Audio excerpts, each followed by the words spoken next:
Thank you, Mr. Chairman. Appreciate your time today, you and the committee. For the record, Doug Okonowitz, Legislative District 3, Idaho State Senate. For your consideration today, we've got Senate Bill 1300, and what this legislation does is it seeks to appoint and treat the 3 directors for the Idaho Departments of Fish and Game, Parks and Recreation, and Transportation in a fashion that's consistent with our other state agencies. Presently, these 3 directors are hired and serve at the pleasure of their respective boards, and therefore have never been subject to Senate confirmation or gubernatorial appointment. This is important because the current practice is at odds with both the laws and customs of, that flow from the Appointments Clause of Article 2, Section 2 of the United States Constitution. In fact, our founders strongly argued the importance of the executive making appointments for cabinet-level positions such as these in tandem with the advice and consent of the Senate. For example, in Federalist 76 and 77, Hamilton asserts that the discernment of an individual in selecting an appointment is superior to a selection by a committee, as is currently done by the boards for these 3 agencies in question today. He also argues that it's especially true when the executive nomination is subject to confirmation by the Senate. He says, a well-directed man by a single understanding cannot be distracted and warped by that diversity of views, feelings, and interests, which frequently distract and warp the resolutions of a collective body. He goes on to criticize the idea of a small body selecting appointees for a number of reasons, including the natural desire of people wanting to get along and thereby compromising their selection such that the best person of the job may be set aside in favor of maintaining friendships or in response to internal group intrigues. But most of all, he disliked the backroom nature of the process of appointment by a small group. Excuse me. When compared to the very public nomination by the executive, that's then subject to an independent Senate's public review, public interviews, public debates on that nominee's qualifications prior to making a very public vote, which all result in a meaningful check on the executive as well as a critical and independent second look at a candidate. The founders put great stock in this 2-step and very open public appointment process. The current system we have in place for these three directors not only lacks the benefit of an independent second look at a nominee, it lacks the constitutionally relevant and important check by the legislative branch on the executive as found in that Appointments Clause in Article 2, Section 2. Senate Bill 1300 will simply bring these 3 agency heads properly in line with our other agencies. It'll make the appointment process more rigorous, bring that process out of the shadows and into the public eye, consistent with how we treat our other cabinet-level agency heads. The directors will still report to their respective boards, and the boards will retain all of their other current powers, including the power to set budgets, rulemaking, planning roads, setting hunting and fishing seasons, investing in new lands for parks, and so on. We have multiple other agencies like this whose directors and board members are both appointed by the governor and confirmed by the Senate, and they include the Department of Education, DEQ, and Pardon and Paroles, for example. I also think that the structure found in Senate Bill 1300 is going to improve the working relationship between these agencies and the legislature. From time to time, we've experienced frustrations when dealing with what are essentially autonomous agency heads. However, it's important to say that I think those tensions are really not the fault of the directors, the boards, or the members of the legislature, but it's just a natural byproduct of the current ill-designed structure. We've got 3 great directors who I think will work better with the legislature going forward once we correct that structural problem, which has often resulted in agencies encroaching on the legislature's policy-making authority. Now, I have examples of that, but I don't want to take too much time today. I know it's Friday and we're moving along, so I'm going to save that for later in case somebody wants to hear 1 or 2 of those examples. In closing, I know that, like all of you, I've been receiving, or been really inundated with a lot of emails and phone calls claiming that passage of Senate Bill 1300 will result in a breach of the Harriman Park Agreement. And that's just not true. Multiple analyses from different attorneys in the Attorney General's office, as well as Legislative Counsel, all agree that the changes in this bill will have absolutely no effect on that agreement. Last week, I emailed all of you a copy of the most recent analysis that was authored by Elizabeth Bowen, who, as you all know, is the Idaho Legislature's independent and nonpartisan attorney. After an immense amount of legal research, she concluded that Senate Bill 1300 simply doesn't violate the Harriman Agreement. Her findings are consistent with all of the AGE office's earlier work. You can see her conclusions for yourselves in the hard copy that's been provided for you today. And in the conclusion on the last page, she says, there's no inherent conflict between the provisions of SB 1300 and the instruments that conveyed Harriman State Park to the state of Idaho. While the instruments provided selection criteria for Park Service personnel, the instruments did not specify a selection process or a selection authority. What matters for the purposes of the conveyance instruments is not who seeks, not who selects Park Service personnel or the process by which they are selected, but whether they are selected on the basis of merit. As long as the director of the Department of Parks and Rec is appointed based on merit, the state has complied with the conveyance instruments. Lastly, the constitutionally supported approach of gubernatorial appointment and Senate confirmation will not only make the appointment process more open to the public than it currently is, it will also provide two separate and independent looks at a nominee, making it much less likely that a director appointed to Parks and Recreation would be someone who could potentially violate the Harriman Agreement as compared to how that appointment is presently handled, which is, as you know, by a single entity, absent the all-important second step of Senate review and confirmation. And with that, I'm happy to stand for questions, Mr. Chairman. Thank you, Senator Okonowitz. Are there questions for Senator Okonowitz? Representative Scott. I move that we send Senate Bill 1300 to the floor with a due pass recommendation. Committee, we do have a motion to send Senate Bill 1300 to the floor with a due pass recommendation. We do have a number of folks signed up to testify. Just so for the edification of the committee, the folks watching online, the chair intends to take testimony and discussion on this until 10 a.m. this morning, at which time we will have you come back and wrap it up, and we'll take action on the bill today. Are there further questions? Representative Mickelson.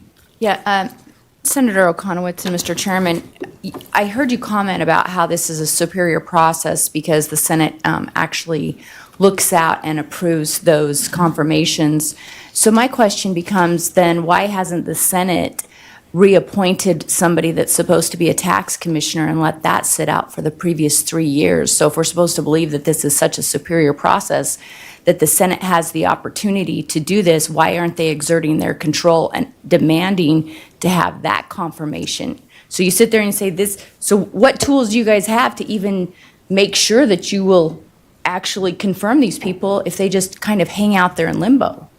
Senator Okonowitz. Yeah, Mr. Chairman, Representative Mickelson, I can't speak to that case specifically because I'm not on the germane committee for that appointee. The fact that they weren't confirmed probably means that the committee members didn't think they should be. But I can only conjecture on the reasons for why that person wasn't confirmed. So follow up, Mr. Chairman.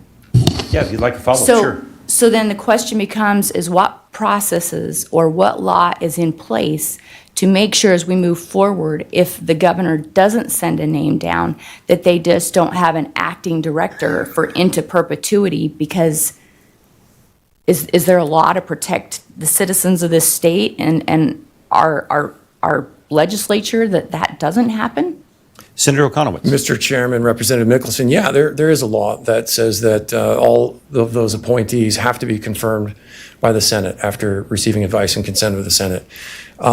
I don't believe they can move forward in perpetuity. Now, perhaps the one you're speaking of doesn't fall under the advice and consent of the Senate. I don't know why that one is an outlier. I'm not on that committee, the germane committee for that appointee. All right. Seeing no further questions, we're going to move to public testimony. Chairman always likes to take in person first, so Thomas Dixon.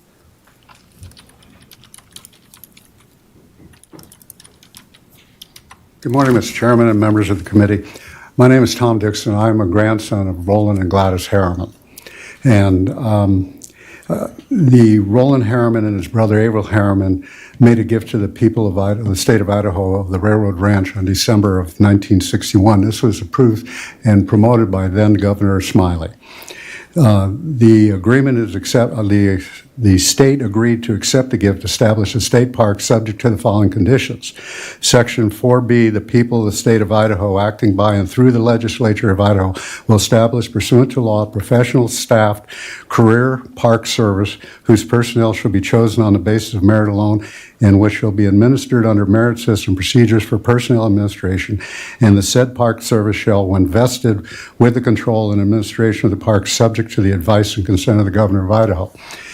My grandparents and great uncle wanted to make sure in perpetuity that the Harriman State Park of Idaho will be preserved and protected without the influence of politics. This is why they insisted that a park service be established and staffed professionally and under the merit system procedures. The current status provides for the governor to appoint the Parks and Recreation Board with the advice and consent of Senate. Therefore, the political branches currently have important decision-making function regarding the Park and Recreation Department leadership.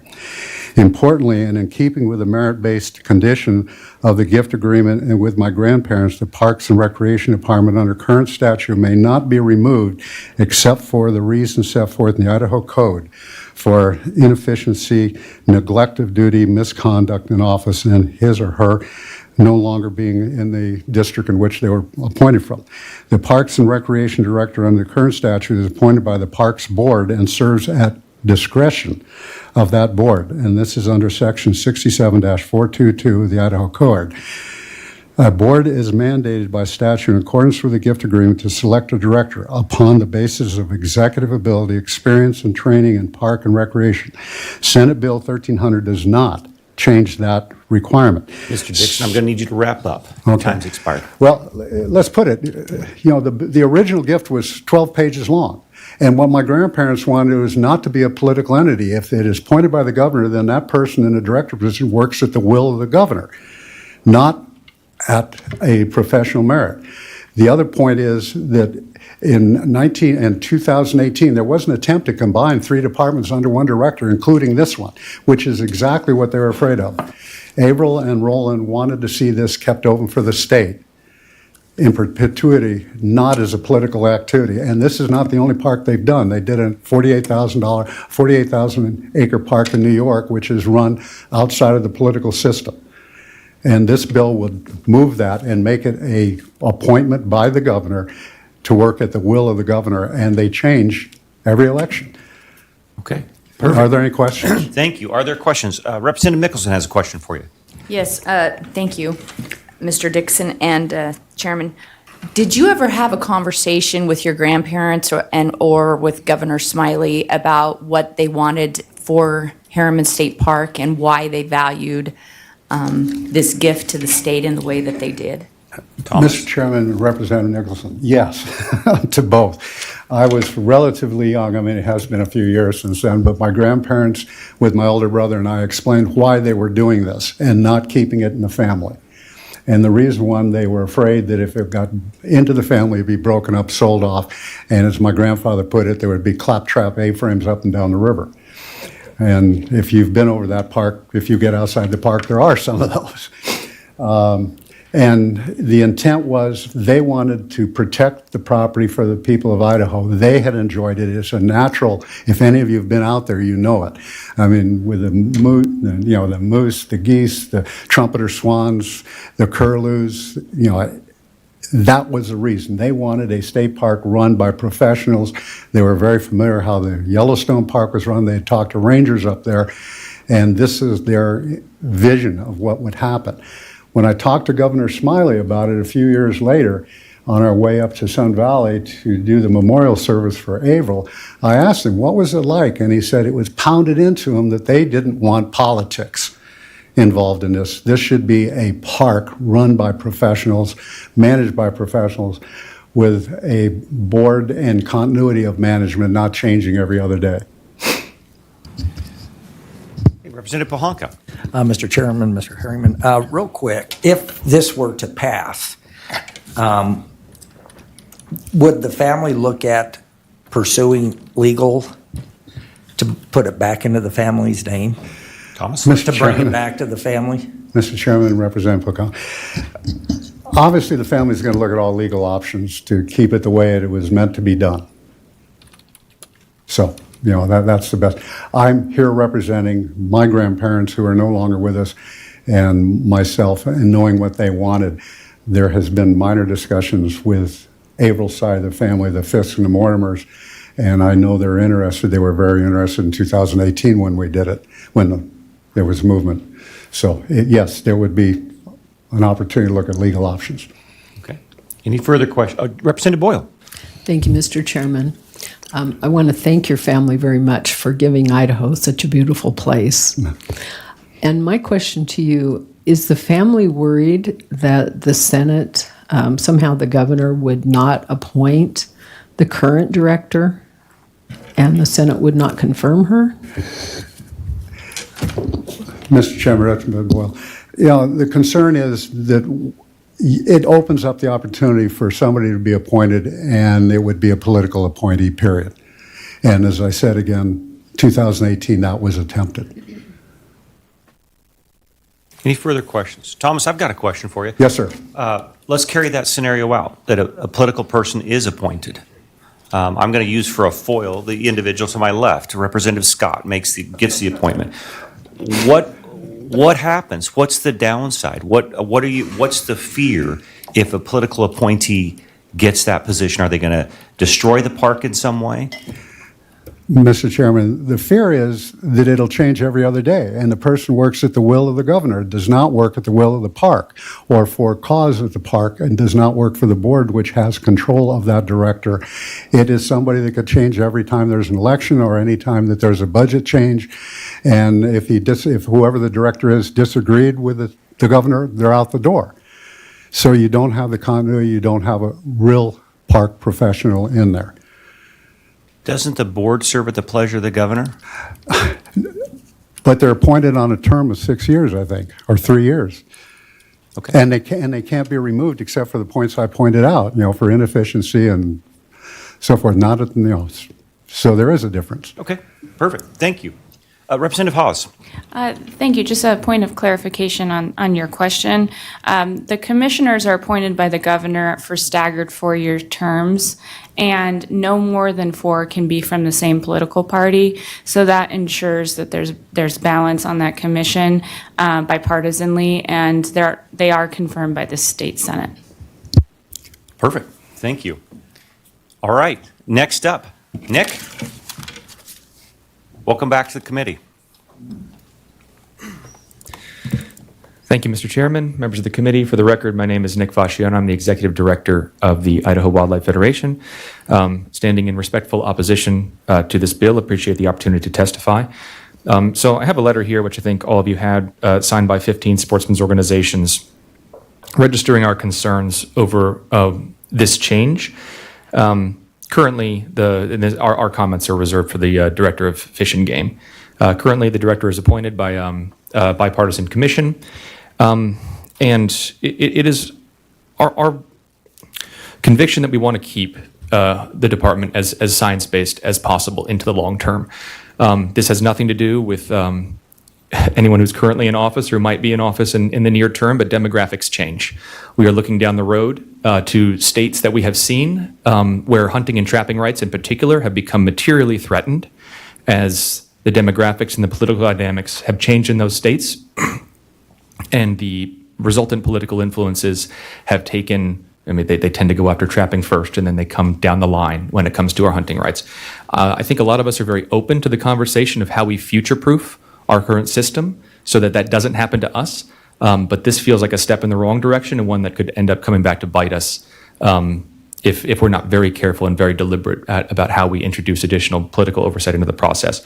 We do believe we have sufficient political oversight already through the the governor's appointment and the Senate confirmation of the commission. And if we're going to change that, we want to be very, very careful to make sure that our hunting rights stay intact long term. And so with that, I'll appreciate the opportunity, and I will happy to stand for any questions. Representative Boyle. Thank you, Mr. Chairman. Are you not aware that the Idaho Constitution has in it the right to hunt, fish, and trap? Nick. Yeah, Mr. Chairman, Representative Boyle, yes, I am, and I'm very happy about that. But there are always ways to skirt that to some degree and find ways to make regulations that make it more difficult. And again, currently, I'm not really any concern that something like that would be attempted, but 15, 20 years from now, who knows what could be attempted. There's states around the West where I would not have foreseen what is happening now, and I don't want that to happen here. Representative Boyle. Thank you, Mr. Chairman. And we saw that yesterday in House Resources. It was a rule which exactly was against our Constitution, and you came and testified in favor of the rule and against the Constitution. So I find it interesting that today here you're testifying the opposite. Nick, would you like to respond? That's okay, thank you. Okay, all right. Seeing none, thank you for your testimony today. Michael Gibson.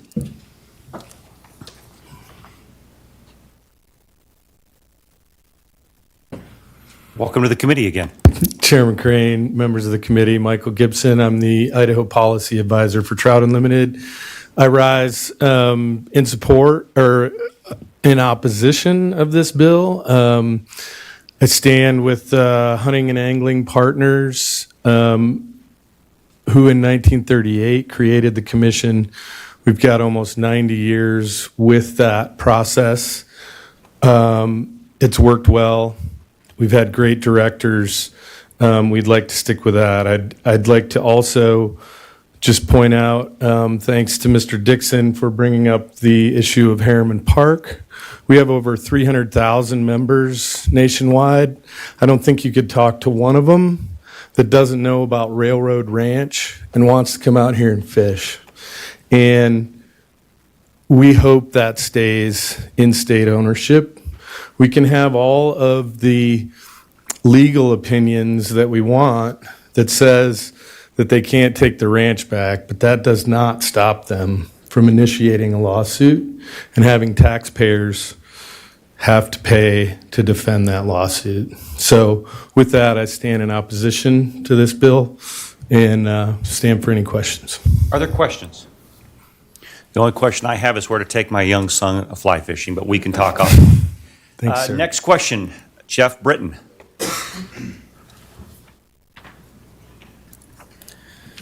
Mr. Chairman, committee members, my name is Jeff Bitten. I am the current president of the Idaho Outfitters Guides Association. I'm here today to stand in opposition to Senate Bill 1300.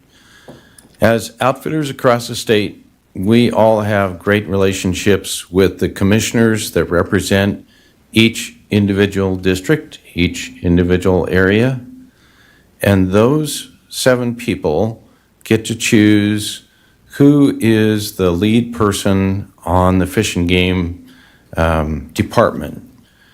Those 7 people are tasked with giving direction to that director, and the director then is tasked with formulating the plans and making those plans take place. The concern from our industry is we need the stability that the current system provides for us so that there is not changes in directors. We also need that director to be able to respond to the needs of the Idaho public, the Idaho sportsmen, which they do through their commissioner. So we really think that the system is not broken. Please don't try and fix it. Thank you, Jeff. Are there questions for Jeff? Seeing none, thank you for your testimony today. That's all I have signed up in person, and then we're going to move to virtual. Is there anyone in the audience who would like to testify on Senate Bill 1300? Seeing none, we're going to move to virtual testimony. First up is Charlie.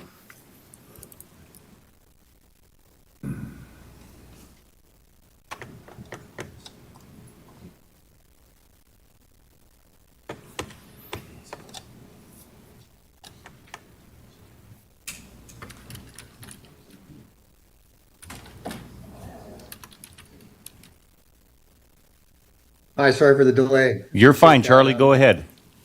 Thank you very much, Mr. Chairman and committee members. My name is Charlie Lanch. I'm a resident of Island Park, Idaho, and I have the pleasure of serving as the president of Friends of Harriman State Park, for which of the past 15 years has supported the park through fundraising and volunteer efforts. Friends of Harriman State Park opposes Senate Bill 1300 for 4 key reasons. First, it was clearly the intent of the Harriman family to minimize political influence over the management of the railroad ranch. That intent is reflected in the current director selection process established by the Idaho legislature and has worked for over 60 years. Second, there's a significant legal debate over whether partisan officials can select the IDPR director based on merit alone. Our legal counsel, Kathy Silek with Hawley and Troxel, disagrees with an opinion rendered by Legislative Services, and this conflict is likely to lead to costly litigation if it becomes law. Third, there's an important distinction between directors serving at the pleasure of the governor and one serving under independent board. The current non-political appointee structure has allowed directors to serve across multiple gubernatorial administrations of both parties, fostering stability and constructive relationships with both urban and rural leaders and federal land management agencies statewide.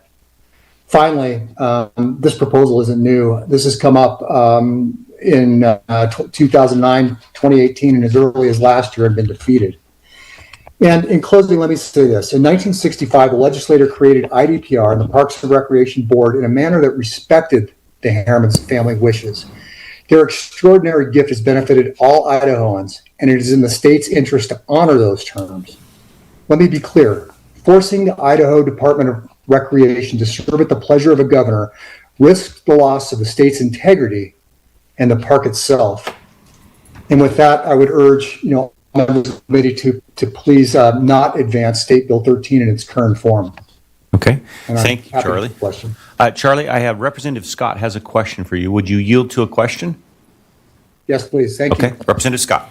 Thank you, Mr. Chairman. And Charlie, I thought I heard testimony about preserving hunting and fishing, but I just was researching online. It says there's no hunting and trapping are generally allowed at Harriman State Park. Is that correct?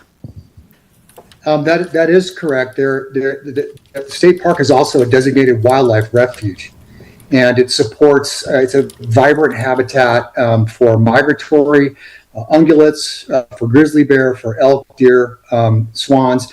It's a wildlife refuge and a state park, and there is no hunting allowed in Harriman.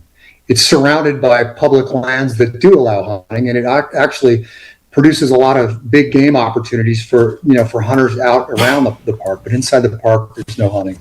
It's a wildlife refuge. Thank you for that clarification. Any other questions for Charlie? Seeing none, thank you, Charlie, for your testimony today. Allison Brown will be next.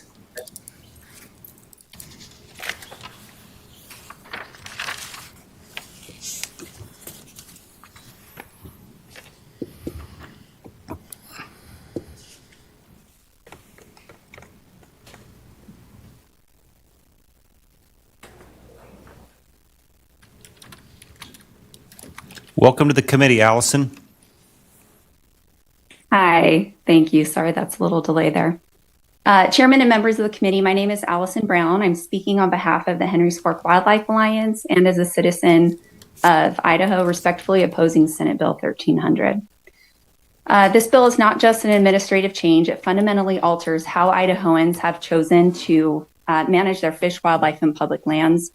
The authority of Idaho Fish and Game Commission to appoint the director of IDFG was not created lightly and was established by Idaho voters in 1938 after decades of frustration with politically driven wildlife management. Through a citizen-led ballot initiative, which passed by an overwhelming 78% majority vote, Idahoans made a clear decision. Fish and wildlife would be managed by an independent, nonpartisan commission, not by shifting political powers. The structure has worked for nearly a century and still stands today, despite multiple attempts to overturn it, the last in 2018 with failed House Bill 496. The structure insulates wildlife management from election cycles, prioritizes science and expertise, and builds public trust that decisions are made for all Idahoans. In 1963, lawmakers debated whether a parks agency should answer directly to the governor, but ultimately rejected that approach in favor of an independent board model when creating IDPR in 1965. That was House Bill 138. That decision reflected a clear policy choice for professional, nonpartisan management, one that SB 1300 would reverse by placing director appointment in the hands of a single elected official. Even the perception of political influence can erode public trust, and when it comes to managing wildlife and public lands, resources held in trust for all, public confidence is essential. This isn't about any one governor or administration. It's about preserving a system deliberately designed by Idahoans to endure beyond themselves. I urge you to respect that legacy, protect the independence of these institutions, and not pass Senate Bill 1300. Thank you for your time.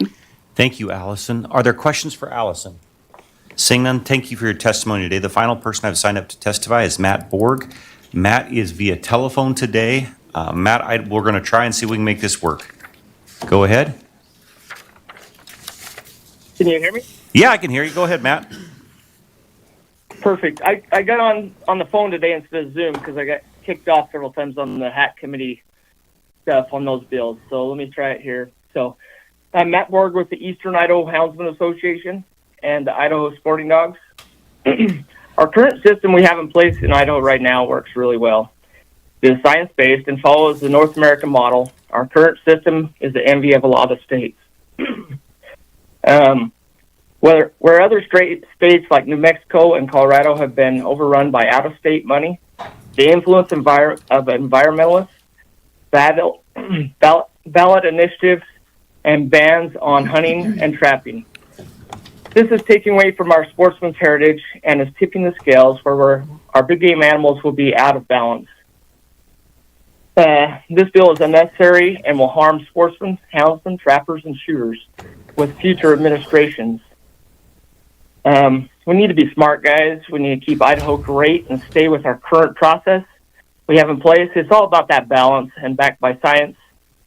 I was a HAT committee member. I listened to Representative Boyle's comments there. That I was on that committee. I spent a lot of time. There's a lot of key issues here, and some of them are not hard. Some are not as easy as a lot of people would think. And I think there was a lot of drama that showed up from the HAT committee thing that might have pushed this forward, in my opinion. But it's all about that balance. Right now, we're happy with the administration. We're happy with our governor. What's it going to be in 6 years or 10 years? You look how fast Colorado switched the other way. It's dangerous in a lot of ways. Now, we understand that. We live in Idaho, but we've got a lot of people moving in here. And I've worked pretty hard with a fish and game director for the last 30 years, a lot of different directors. Hey, Matt, your time's expired, so I'll need you to wrap it up. Okay, I'm done. Okay. Stand for any questions. If anybody All right. has any. Thank you, Matt. Are there questions for Matt? Seeing none, thank you for your testimony today. That's all I have signed up to testify. Is there anyone in the audience who would like to testify on Senate Bill 1300? Seeing none, Senator Okonowitz, you can come and wrap up.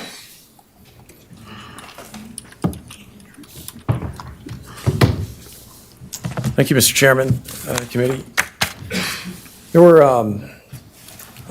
a number of things that we could talk about, I suppose. I don't want to waste the committee's time, so I'm going to try and pare down some of the comments. But first, one of the things I kind of thought about was part of my research with all of this, I looked to see what other states were doing, and essentially 75% of the states in the union are structured in the way we're talking about in Senate Bill 1300. So we're kind of the outlier right now. This is the way some of the conversations seem to go. They think that the sky's going to fall. The vast majority of our agencies are structured this way. Our government runs pretty darn well, by and large. So. I don't want the committee to be concerned that, suddenly these agencies are going to go downhill. In fact, I think they'll get better. There was one of the folks called in was talking about kind of the creation of the two agencies and how they came about and, why they came about the way they did. And, there's always a little more to every story. But both of those agencies, Fish and Game and Parks, were organized in the way they were, in large part due to the circumstances they had surrounding them at the time. And one of the circumstances they both had, though at different times, were the creation of federal funding mechanisms for fishing, fishing, game, and wildlife. That one was through Pittman-Robertson, which was created essentially at the same time in the 30s. And then also with Parks and Rec, with the Land and Conservation Water Trust. That, again, being in the, I think it was the 70s, right around the same time Parks and Rec was established in the way it was established. And a lot of the language is similar between the two, and they talk about having professional services and that sort of thing. Well, that was required in order to be able to receive federal funding. So that all kind of came about because of that. Some of this is just interesting, I think, but the Fish and Game, prior to its creation in the 30s, we had one game warden. He was a state game warden for the whole state. Every other employee that game warden hired would be a deputy warden. They were unpaid. They weren't paid by the state. The way they made money was they got half the money from issuing tickets. So every ticket they issued, they got half of the proceeds. Pretty unpopular practice. Resulted in a lot of backlash. And so as far as the change making the circumstances more political, I would argue it's less. It's more open. We're going to see is a more open process on the interviewing and appointing and confirming. I would challenge myself, but you guys as well, how many of the directors of these agencies do you actually know? They're the ones hiring and firing these people. And by the way, the notion that the governor would come in and suddenly be able to fire somebody tomorrow or whatever, these boards have that ability right now and have had that forever. There's no safety net for these directors today relative to their reporting structure. Their boards they serve at the pleasure of those boards today. They can be fired today. So that doesn't change. And we're not going to see this isn't some push to get rid of people. This is merely a push to do things the right way. I stand on the side of the founders on this one. And I think it solves a lot of the problems that we see, a lot of the conflicts that we get with these departments, because they tend to function a little more autonomously because they are, and they can. And I think this will help correct that. I don't see any sea changes coming from it, but I do think it will improve the relationship between these agencies and the legislature specifically. All of this I find very interesting. I've spent a lot more time studying this than you all, so I don't want to bore you with any more. But if you have any questions, I'd be happy to answer them. Thank you, Senator Okonowitz. Are there questions for the senator? Representative Hawes. Thank you, Chairman. And thank you for being here today, Senator. I've been sitting here listening to the testimony and listening to your opening remarks and what you've just said now, and the question rattling around in my head is, what problem are we trying to solve? I heard you just say we don't like the autonomous functioning. Is that the problem? Senator Okonowitz. Mr. Chairman, Representative Hawes, I would say, I'll give you an example, and I've got others, but I'll give you an example. When I was newly elected, I was a member of the House of Representatives, and I sat on the Resources Committee. At that time, Idaho was the last state in the union to have not legalized lighted knocks and expanding broadheads. Now, that has to do with bow hunting. The knock is the part that goes on the string. It's the little U-shaped deal. Technology exists for those to be powered by a small battery and be lit with an LED bulb so that you can find your arrow more easily. Expanding broadheads do what the name suggests. They expand on impact. Well, members of the legislature had been asking Fish and Game to incorporate that rule. By rule, add this hunting tool. And Fish and Game refused. So that's an example of sort of extending their policy making, extending into our policy making area. This is the beginnings of that. We make policy, we set policy, they implement. And by not doing that, it was kind of the first step into ranging into our policy making territory. Then Representative Mitchell brought a bill to make it law that Idaho would allow lighted knocks and expanding broadheads. The agency came to our committee hearing and fought tooth and nail to try and stop that bill from passing. Again, we're just doing our job. We're making policy. We're listening to our constituents. We're the last state in the union that doesn't have that. They're coming in saying, we don't want you to do it. They had some arguments as to why. But at the end, when they, I think, realized that they were losing the committee, the deputy director at the time said, at the end of the day, we don't think this is a decision that properly lies with you. We think it more properly lies with us. I was a brand new representative, and I found that to be, well, somewhat offensive and very wrong. We set policy, they implement. So that is an example of encroaching, in my view, on policymaking. And I think that happens with these three agencies more than with the others. And I have sat on the germane committees for those three agencies ever since I was first elected. So I know I'm not alone in that because I've talked to lots of people who've experienced similar things. But that's an example of the problem, one of the problems that I think will be fixed. I think they will work more closely with the legislature. And when they see something like that, maybe consider a little bit more about, okay, let's put it into rule instead of having to have it sort of forced upon them by law. Follow up? Yeah, thank you. So what and correct me if I'm wrong, but what I heard you just say is that you want the officer of the governor and this body to be able to exert more influence on the director through the political appointment process so that we can change policy more quickly. Rather than having it exist now where this board that, by the way, is appointed by the governor and then confirmed by the Senate, appoint the director and then determine whether the director is doing a good job. So I don't see any change in the actual structure of what just happened in terms of that example that you gave me changing. It's just that the governor now gets to appoint the director and exert potentially more influence so that things change more quickly when we want them to. Is that what you're saying? Senator Okonowitz. Chairman Crane, Representative Hawes, what I'm saying is that the system that the founders envisioned and that we employ for the vast majority of our agencies works extremely well.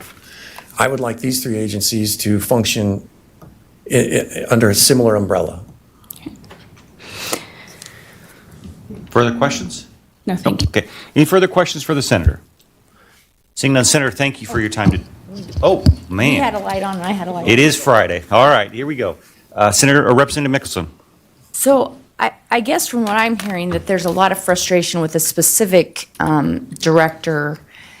If that would be the correct statement, or if it's with all three directors within those agencies, if that's the problem. Senator Okonowitz. Mr. Chairman, Representative Mickelson, no, it's certainly not directed at a single director, and it's not necessarily even frustration with them. I think that the way the system is organized creates these additional frictions. I think it's sort of a natural byproduct of how the system is set up.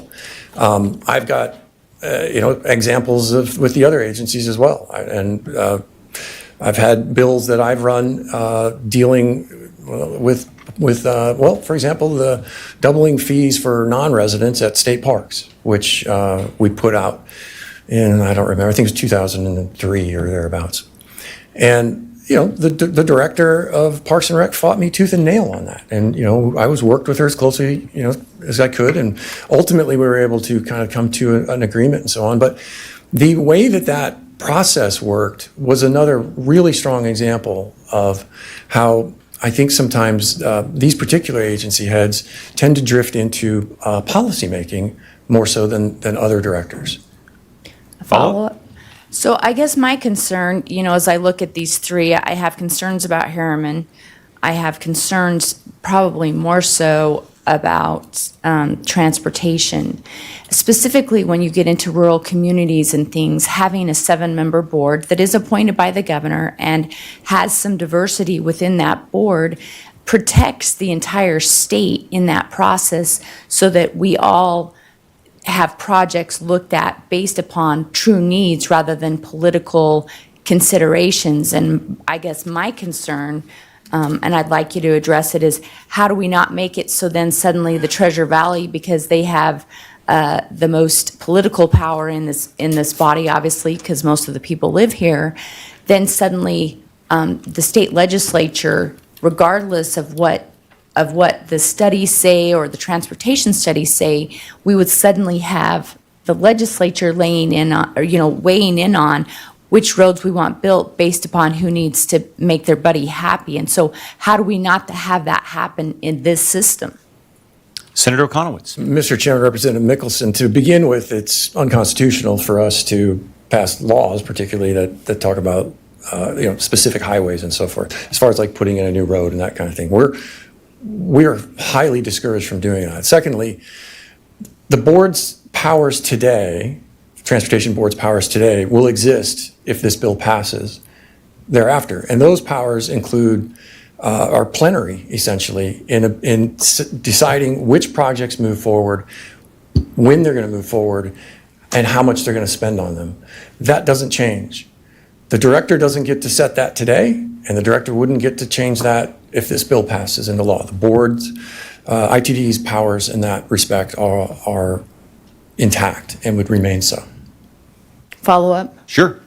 In my opinion, or my estimation, I don't see the need for a board because you're basically having a board that's appointed by a director and then, or by the governor, and then a director that's appointed by the governor.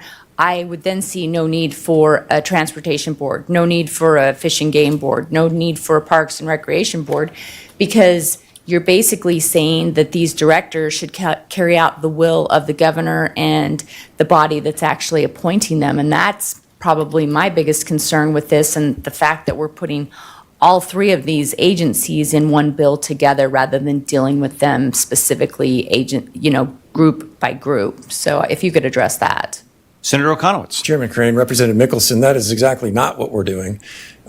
These agencies still, the directors will still report to these agencies. They'll still have oversight of those directors. The only thing that changes is who does the appointment and that they are confirmed. So there's a second look to make sure that these are the right candidates when that time comes. They still report to the agencies. The agencies still have powers for promulgating rules, not the director. The boards, the boards themselves have that power. The boards have the power for budget setting. The boards have the power for deciding to sell or purchase land, not the directors. That doesn't change. All of that stays the same. The only change is that the selection, when it occurs, will have a more public review process and a two-step review process. The natural byproduct of which I think will also be a bit better of a working relationship between the legislature and those folks. But by and large, these agencies are going to function exactly like they do today. One follow-up question. Sure. So who can fire, right now, who can fire the Fish and Game Director, the Parks Director, and the Transportation Director? Is that the governor or is that the boards? Senator Okonowitz. Chairman Crane, Representative Mickelson, that's their respective boards. And they can be fired immediately. They're not safe. Representative Bingham. Just to follow up that. Sorry. I've given you plenty of questions here. We do have other members that have questions as well, and I've already recognized Representative Bingham. Just for a comment on the motion. Let's hold comments. Let's Yeah. get his questions, and if he needs to get out of here, he can. Representative Church. Thank you, Mr. Chairman, and good Senator for being here. It's hard to square these two things. Either things are working really well right now and nothing would change, or things are not working well and we have to change things. So if the governor already, with the Senate confirmation, appoints every member of these boards that then oversee these directors, and there are issues, which you indicated, at least with one of the agencies, with the ability to get policy done quickly, is not the problem with the boards who would then oversee the director and be really the guiding force, as you said, for all decisions within those agencies? Senator Okonowitz. Chairman Crane, Representative Church, no, I think what I've said earlier and what I still believe is that the structure is a problem. And we have other boards and directors who are all appointed by the governor and confirmed by the Senate. So not just their boards, but the directors as well. And those agencies function fine as well. So this is not novel. It's something that's already being done in the state. I'm not really sure how else to answer your question. Follow-up? Yes, thank you, Mr. Chairman. I'm looking at the list here, Senator, and the only one that I can see, and maybe I am wrong, is the Department of Water Resources and that board. Otherwise, it's pretty laid out that the governor either appoints the director or head of an agency, but not the board, or that the governor appoints, with, of course, the confirmation of the Senate, the members of the board, but not the director. And, to the, kind of point made earlier, conflict in our system is kind of the whole point of the American, democratic experiment. So maybe speak to that about, what other agencies have both the director appointed by the governor and the Senate and all their board members appointed by the governor. Senator Okonowitz. Mr. Chairman, Representative Church, Department of Environmental Quality, Department of Education, and Pardons and Paroles come to mind. Follow up. The Department of Education?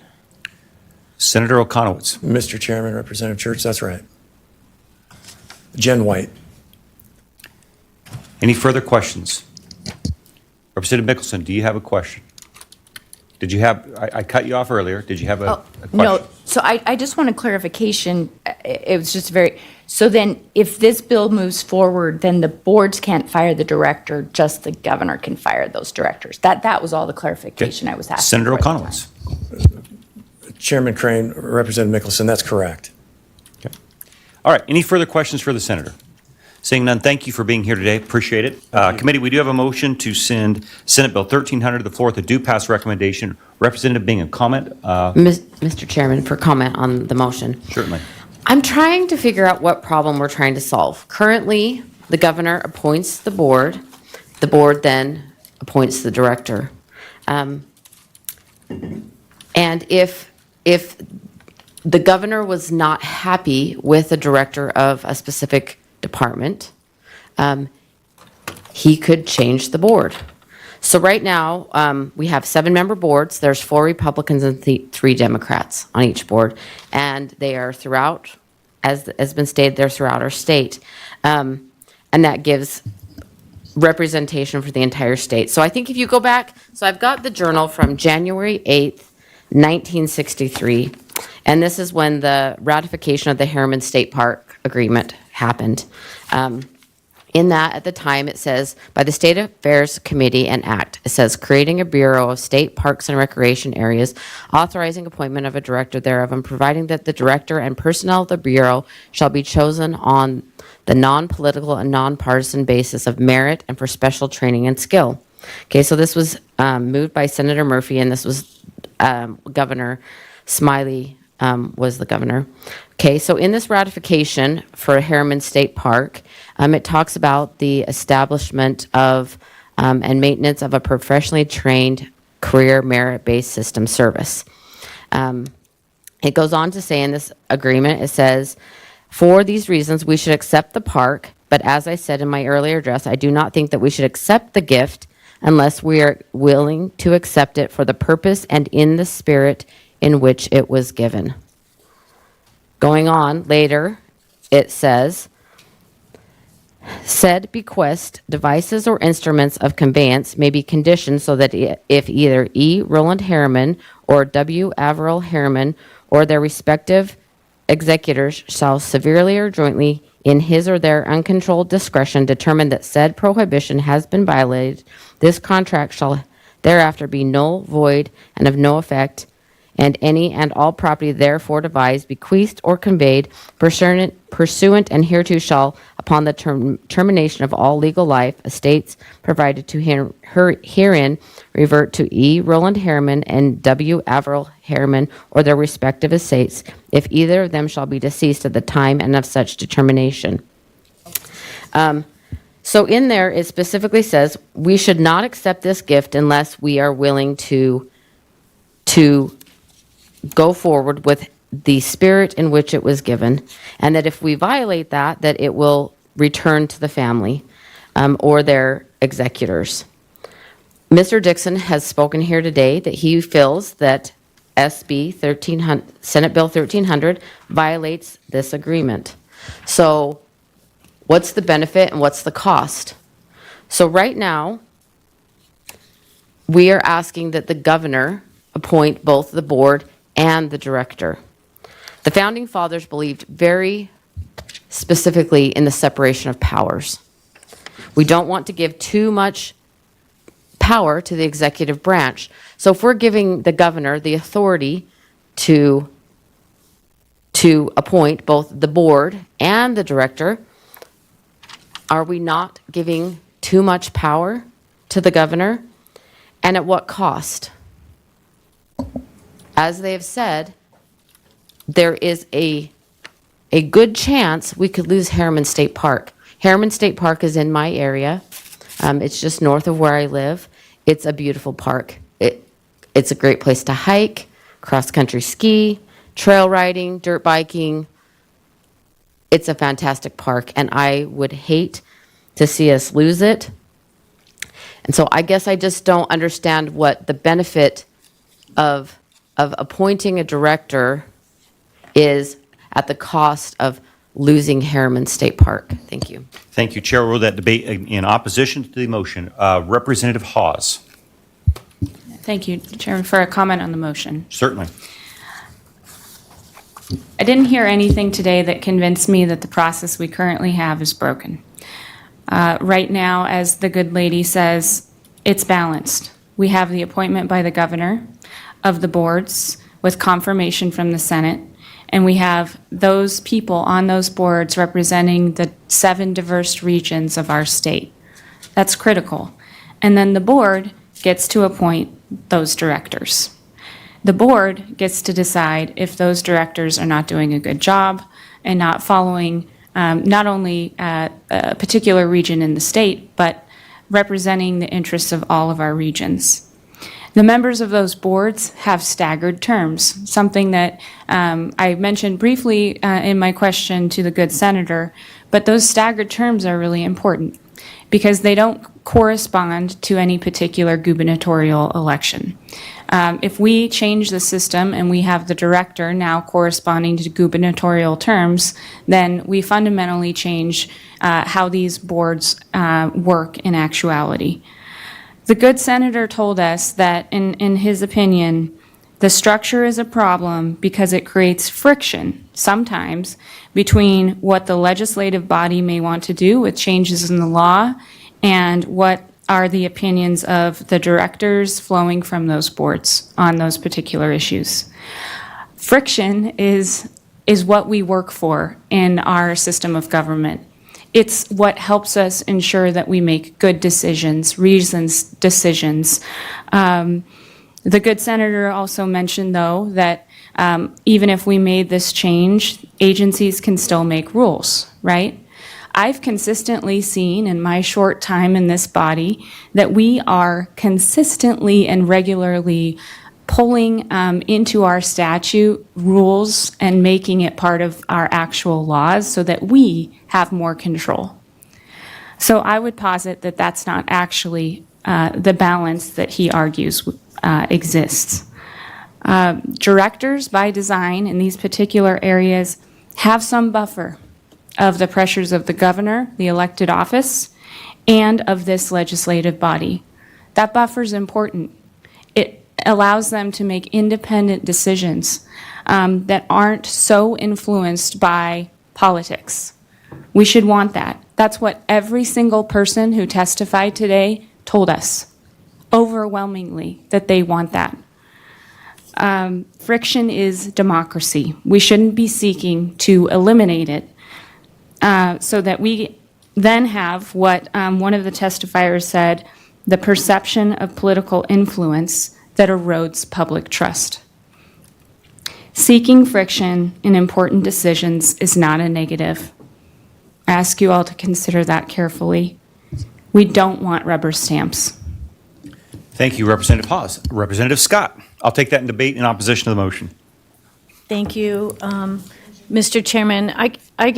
I'm getting a lot of emails that say keep politics out of wildlife management, and I just want to say everything's political, and I think that's a big reason why it's really good that the Director of Fish and Game is put through this process.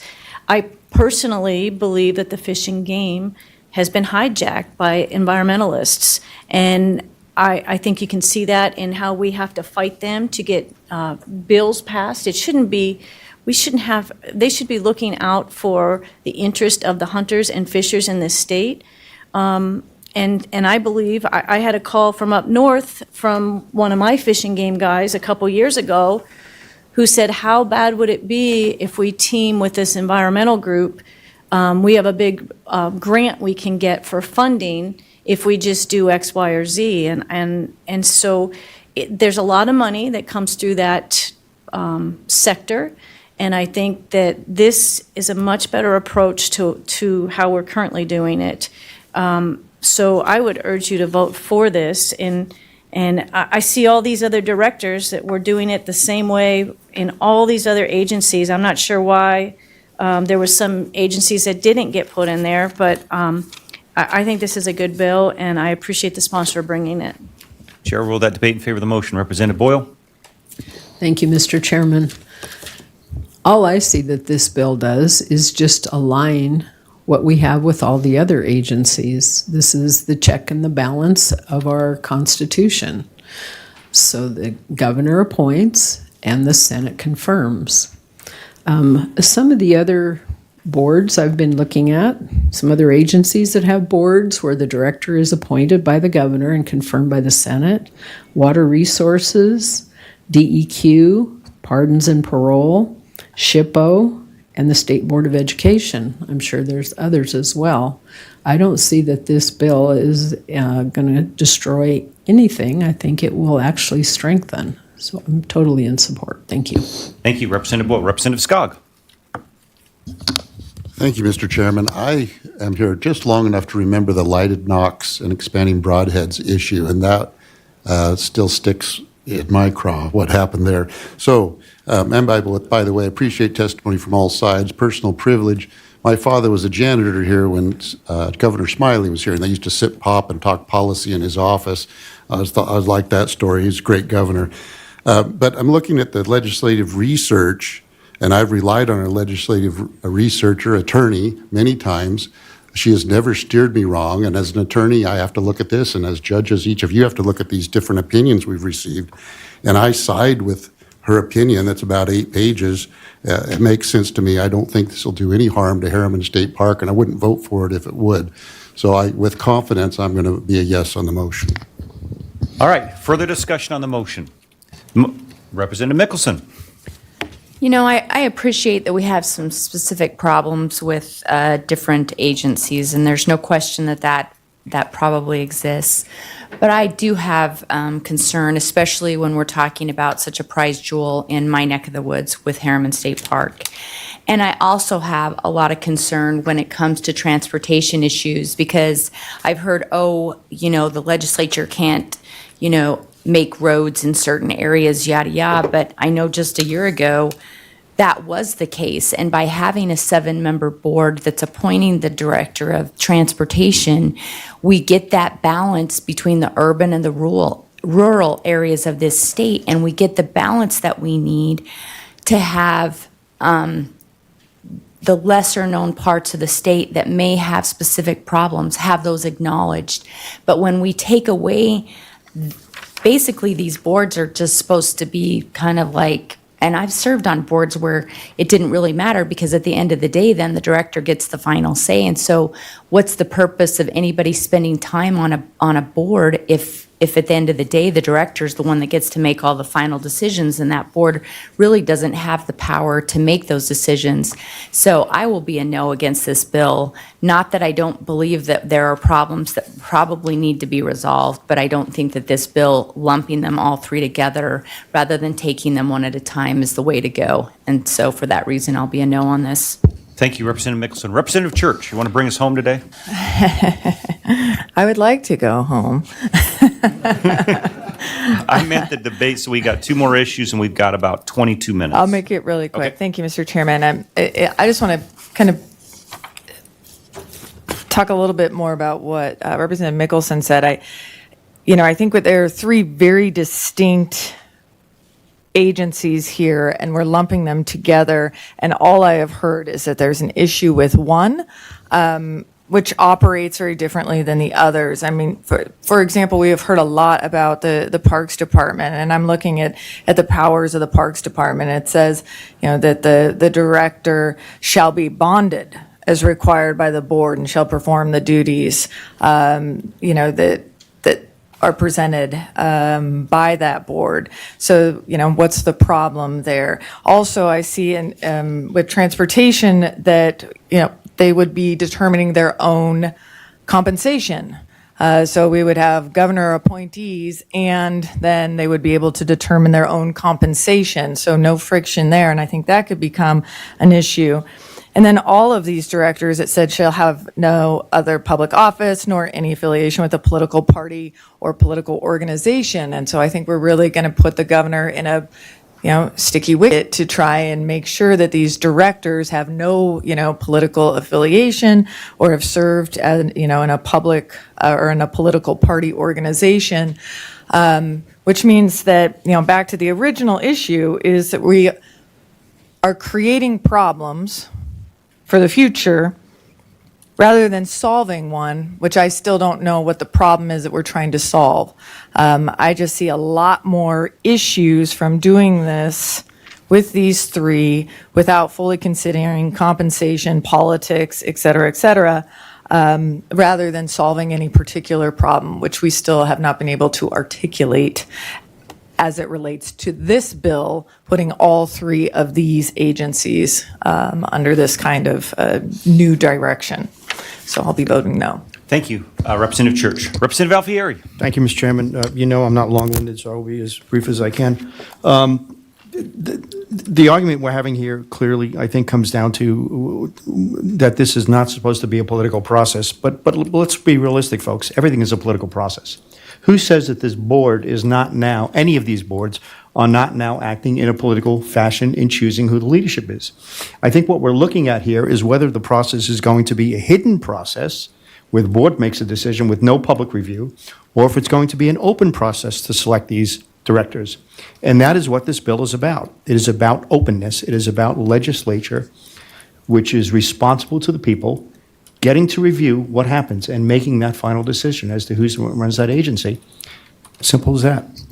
All right. Committee, we have a motion to send Senate Bill 1300 to the floor with a due pass recommendation. Is there further discussion on that motion? Roll call. Oh, yeah, there will be a roll call. Don't worry. Chairman was already planning on the roll call. Secretary's going to call the roll. Chairman Crane? Yes. Representative Scott? Yes. Representative Palmer? Yes. Representative Holtzclaw? Yes. Representative Skog? Yes. Representative Alfieri? Yes. Representative Crane 12? Yes. Representative Boyle? Yes. Representative Dygert? No. Representative Mickelson? No. Representative Pohanka? No. Representative Bingham? No. Representative Church? No. Representative Hawes? Motion passes 8-6.